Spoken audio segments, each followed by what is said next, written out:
Hello and a warm welcome to the program. I'm Melinda Akinlami. Our focus is on the Northwest today, but first, our top stories.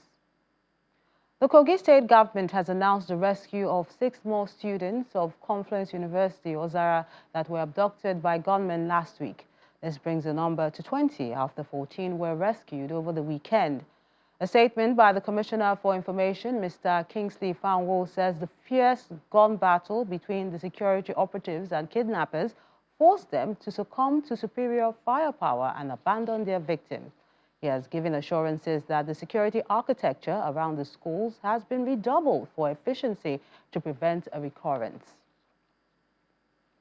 The scheduled arraignment of former Aviation Minister Mr. Hadi Sirika and his brother Ahmad for yet another case of contract fraud in the sum of 19.4 billion naira did not go ahead, as the defendants were absent from court and out of the nation's capital, Abuja.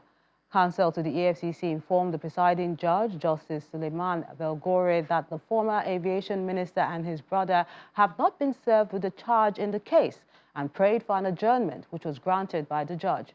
Justice Belgore subsequently fixed Thursday, that's May the 23rd, for arraignment.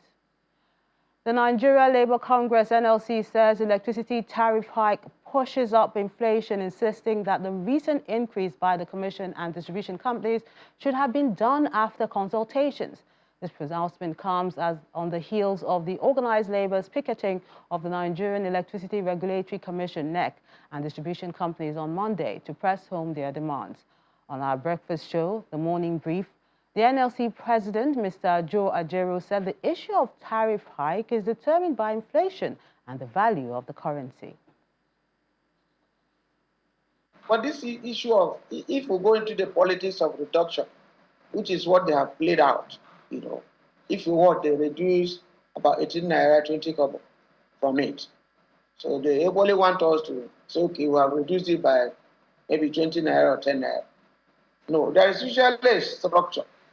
If you have vast tariff methodology and structuring, you have to factor in all other factors, including consultation. Consultation with stakeholders has to be enriched. And then you equally look at the purchasing power of individuals who are to pay that money. You equally look at the energy source, because if the tariff is being structured based on gas, and Nigeria has gas source and hydro source all over the world. Electricity generated through renewable energy like hydro are very cheap. So the NEC cannot continue to deceive Nigerians on the issue of fossil oil, fossil fuel, with the cost is high, which is gas, as if it is only thermal stations that we have in the country. So we have to look at the model, look at what they're offering. And these are issues that we have, and these things must happen before tariff increase. It's not reduction after tariff increase. So we have to look at it holistically. At least some of us have little knowledge in that field. The INEC chairman is continuing his meeting with election stakeholders. Today, he met with civil society organizations to brief them about the preparations for the governorship elections in Edo and Ondo State. The chairman informed the CSOs that the commission will begin training for about 794 officials ahead of the polls. The commission held a similar meeting with leaders of political parties yesterday and has scheduled other meetings with the media and security operatives for Wednesday and Thursday.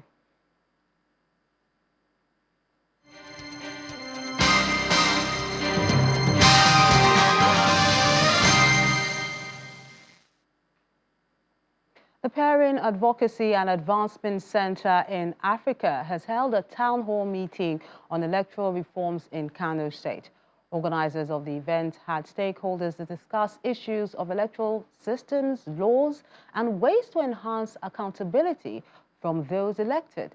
Our correspondent, Nanchin Vincent, has this report.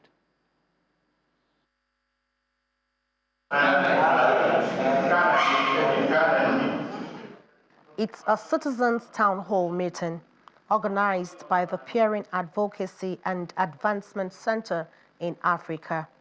In attendance is the Kano State Commissioner of Police, religious leaders, traditional leaders and other stakeholders to foster inclusive dialogue among citizens from varied backgrounds with regards to electoral reforms. Director of PCAA notes that most citizens have not seen a copy of the Electoral Act and are still unaware of what obtains. From where we're coming from, we are meeting different stakeholders. This is perhaps the only place where I didn't do raising of hands to show whether you have or not. And it was deliberate because we've come to Kano before and we had a hall filled with about 100 people and less than 8 people had said they had copies, digital or hard copies. So you can then inference from that if, as we continue to travel, the different people that we have in the spaces that we have engaged, 80% of them don't have, up to 90% have no copy, digital or hard copy of electoral copy, have not even engaged the INEC, guidelines, or even the report that they have issued. The Kano State Commissioner of Police, Hussaini Gumel, believes that such awareness will strengthen Nigeria's electoral process. The police is a lead agency in the provision of security during the election. And definitely a meeting of this nature is to enlighten our officials on those good conduct, best practices, as well as exposing where it went wrong during the first elections so that we can make amends. Definitely, I know at the end of this training session, we will be much better informed and the gaps that exist before will be blocked. Stakeholders call on the government to develop new strategies to strengthen the electoral law. The Electoral Act could be interpreted or translated to different languages so that when people who are not literate, who cannot read and write in English, and they can read in their local dialect, it will be easier. And they should make it available. The government should sponsor and make it available for people to have access to, so that everybody will know the exact thing to be done. We have many verses and many ahadith on this issue. So this is why I call the election or electoral commission to co-opt the imams in their own enlightenment committee for this issue. We try our best to educate the children, especially to tell them not to go near where violence is and not to erupt it, not to be part of it. We always, sometimes, we gather our youth because we have youth clubs around the communities. So we use that platform to inform the youth to draw themselves from violence in the polling units, especially in the polling units during election. Recommendations from citizens will be compiled and presented to the National Assembly and INEC for consideration towards future elections. From Kano Commercial City, Nanchin Vincent, Channels Television News.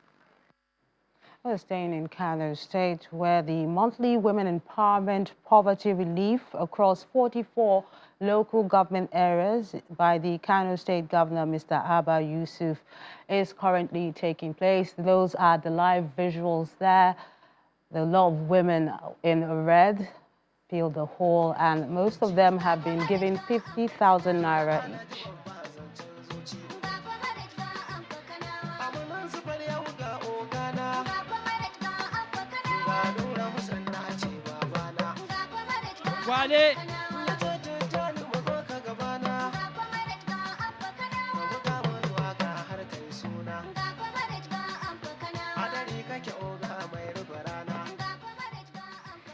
These are beneficiaries from Gwale local government.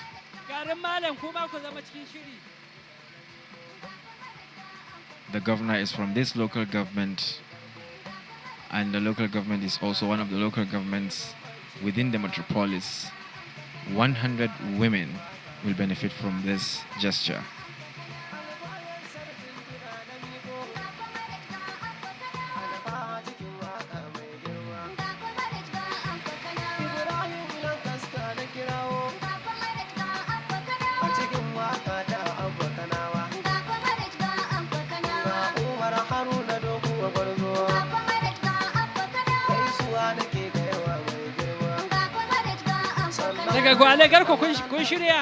50,000 naira each to these women from across the state. They are expected to start up business with the money given to them by the governor.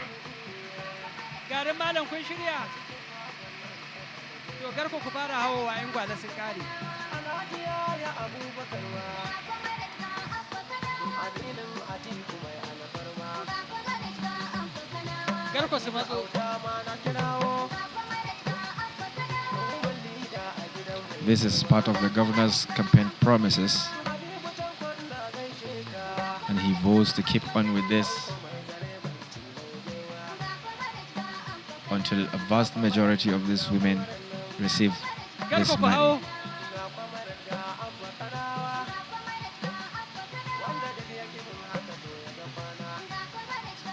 Every month, 5,200 women will receive this money.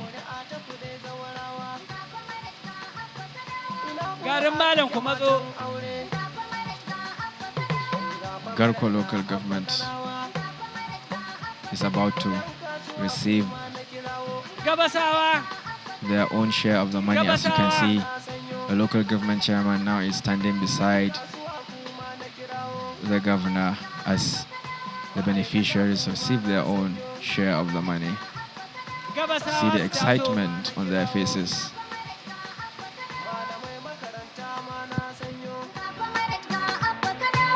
Gabasawa da Gezawa su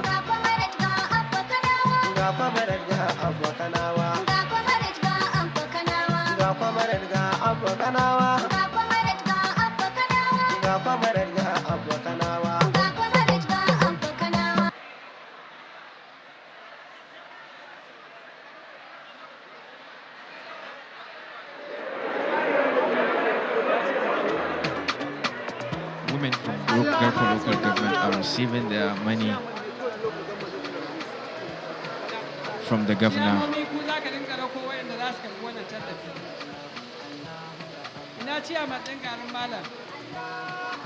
They are expected to start different trades like street food, tailoring, grinding, and many more. Gabasawa ku matso. Gezawa ku biyo bayan Gabasawa. Gezawa. This is Garimana local government area of the state. And they have begun receiving their own share of 50,000 naira each from the governor. Gabasawa.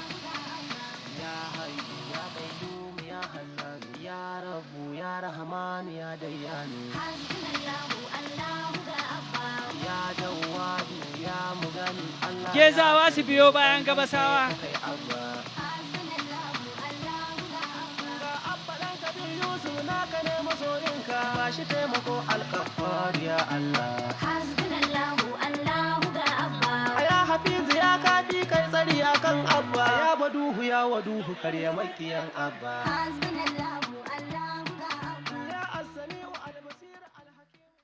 Our correspondent there, Sadiq Ilyasu, giving us a live rundown of the Kano Monthly Women Empowerment and Poverty Relief Program.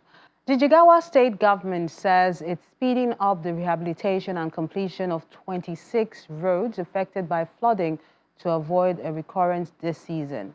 However, the governor has expressed optimism that residents will have access to their towns and villages, even with the imminent flood. Our correspondent Sadiq Ilyasu has more. Jigawa State is among the states in the federation listed by the National Meteorological Agency to expect floods this year. In the previous flooding, many towns and villages were cut off after the roads were washed away, while some bridges were damaged.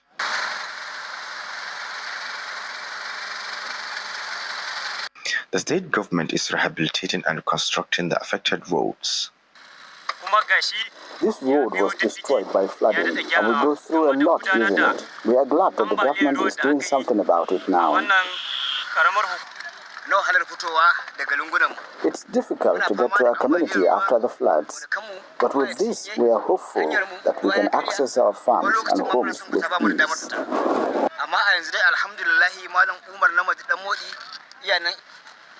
Governor Namadi, who visited some of these roads, is confident that the improved infrastructure will ensure that towns and villages will no longer get cut off, even with the expected flooding.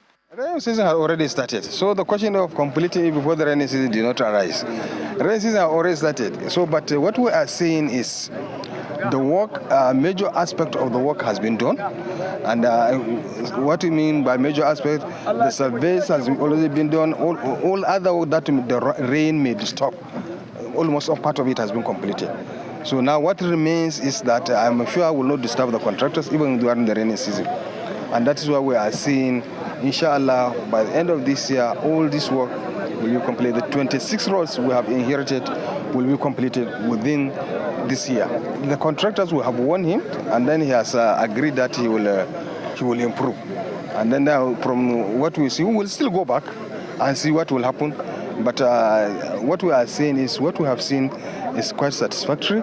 But there are some aspects that we are not satisfied, and we have already warned him and told him that, look, we are not satisfied with this, we are not satisfied with A, B, C, and I'm sure he will improve on that. And then the engineers from the Ministry of Works will definitely put an eye on that, and then they will make sure that we get the best quality of work.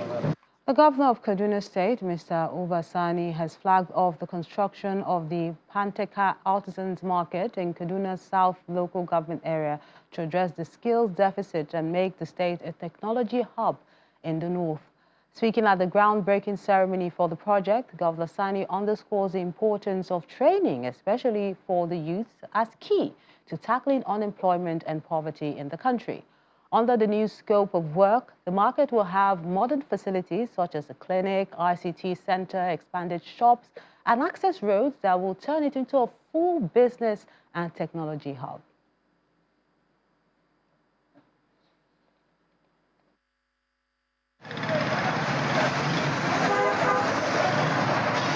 The Panteka Artisans Market, which has over 30,000 apprentices and artisans, is a heritage site with a rich history. So it's the choice for this new project, which will make it a business and technology hub for the North.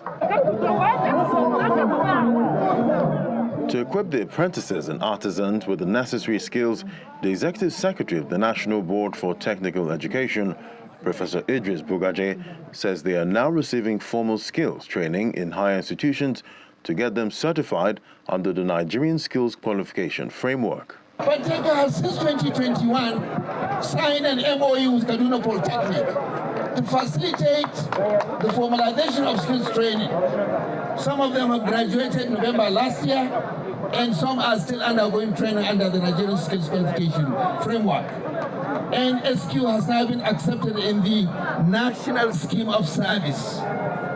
And graduates of Panteka can take job in any government establishment, and they can also go overseas and take up international jobs. For the benefit of the people of Kaduna State and humanity. Governor Obasani performs the groundbreaking for the construction of roads leading to the market to ensure easy access into the area.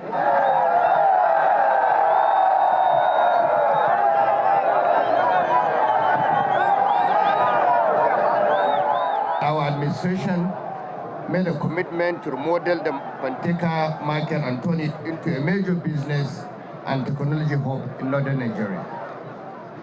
We are not only remodeling the market, we are adding new structures that will turn the market into a full business and technology hub.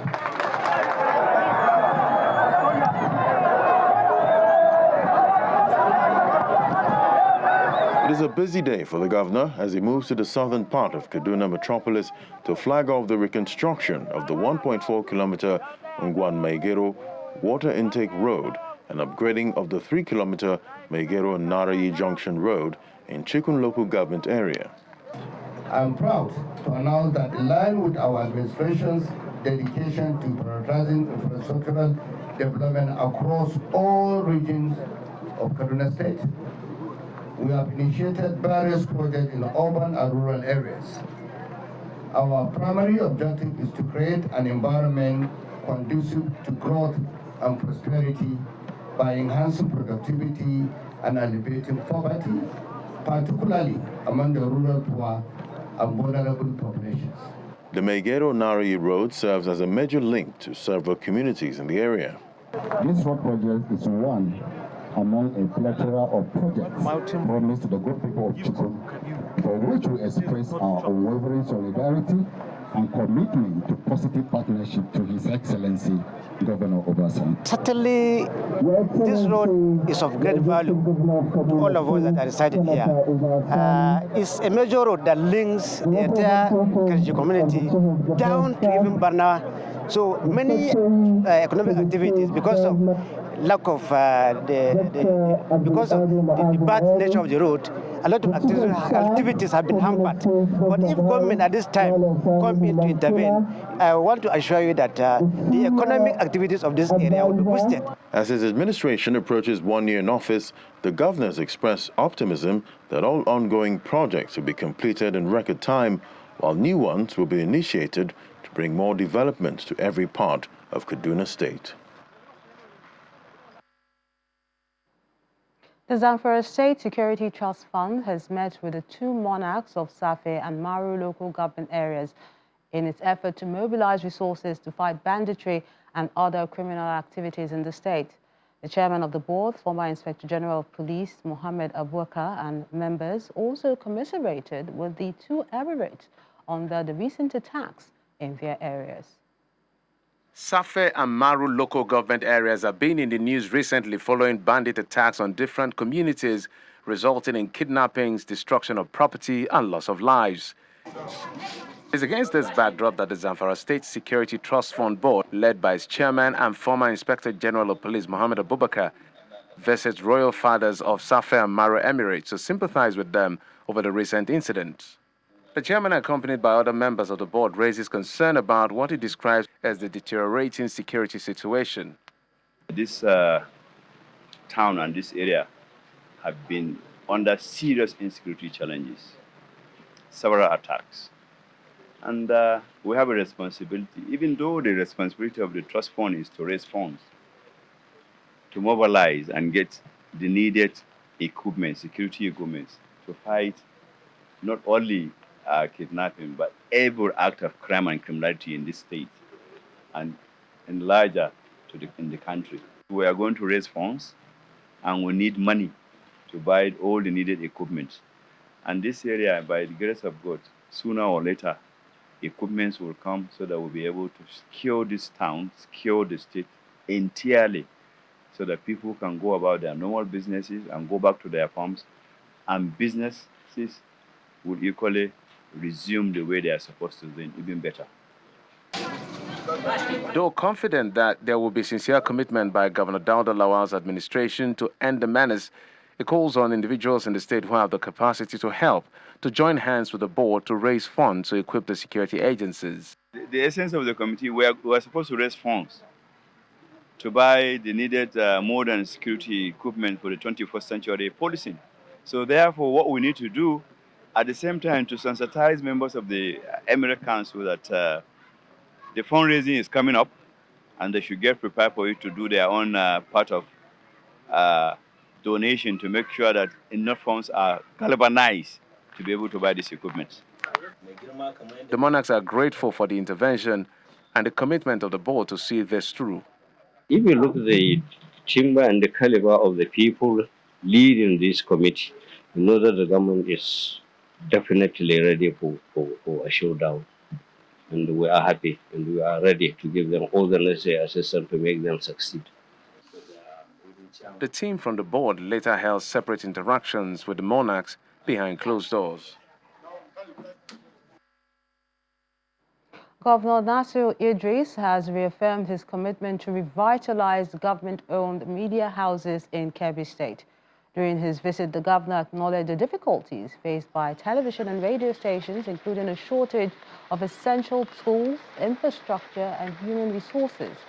In addition to addressing media concerns, The governor inspected ongoing road projects and visited Nagari College to assess the building of a new vocational center being built by the Universal Basic Education Commission. We have visited KB Radio. We have seen things by ourselves, and we have directed that the transformer that they have been using, they should replace it. And the issue of fencing should also be addressed. And also the issue of manpower should also be addressed. And the issue of impress should also be addressed. And we are now in KB Television. We have seen things by ourselves, and also we have made certain promises to them, which I want to assure you that that promises will be redeemed. That's the program today. Thank you so much for watching. I'm Melinda Akinlami.